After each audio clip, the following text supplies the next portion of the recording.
বৌমা শাশুড়ির এই ঝগড়ার প্রধান কারণ হচ্ছে জেনারেশন গ্যাপ, ঠিক কিনা? শাশুড়ি এক জেনারেশনের আর বৌমা আরেক জেনারেশনের। শাশুড়ি ভাবে একরকম, বৌমা ভাবে আরেক রকম।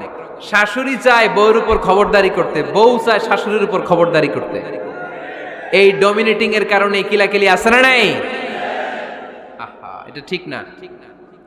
আমার শাশুড়ি মায়েরা যারা আছেন, প্রথমে শাশুড়ি দিয়ে শুরু করি। আমার মাইকের আওয়াজ যে ঘরগুলাতে যায়, আমার শাশুড়ি মাদেরকে বলবো, বউদের উপর অত্যাচার করবেন না।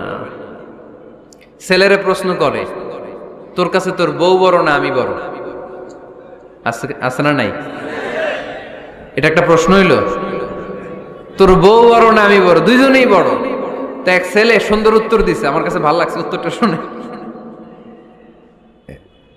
এক মা প্রশ্ন করছে, তোর এতদিন আমি লালন পালন করে বড় করলাম, জীবন যৌবন তোর জন্য শেষ করলাম, আজকে বউ পাইয়া বউ তোর আপন হয়ে গেল। এবার ছেলে উত্তর দিচ্ছে,